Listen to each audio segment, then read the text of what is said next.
Mga kapatid, patuloy ang pagtaas ng mga kaso ng dengue.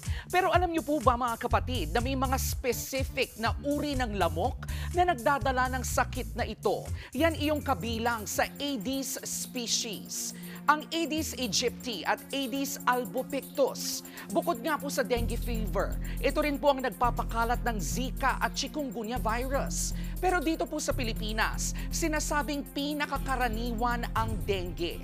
Ang babaeng lamok na Aedes aegypti o yellow fever mosquito lang po ang kumakagat at sumisipsip ng dugo.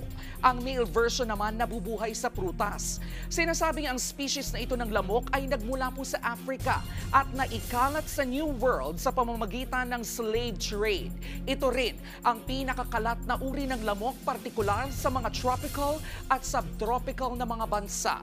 Karaniwang kumakagat ang Aedes aegypti kapag madaling araw at namamahay ito sa mga nakaimbak na tubig.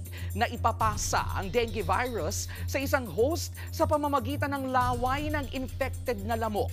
Ang mild dengue fever ay nagdudulot ng mataas na lagnat at flu-like symptoms. Habang ang severe dengue naman ay maaaring magdulot ng hemorrhagic fever o pagdurugo, bigla ang pagbaba ng blood pressure at kamatayan.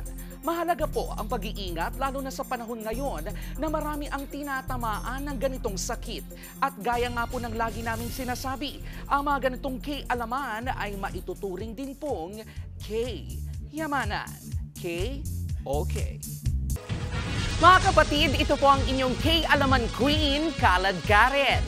Always remember na ang K-alaman ay K-yamanan.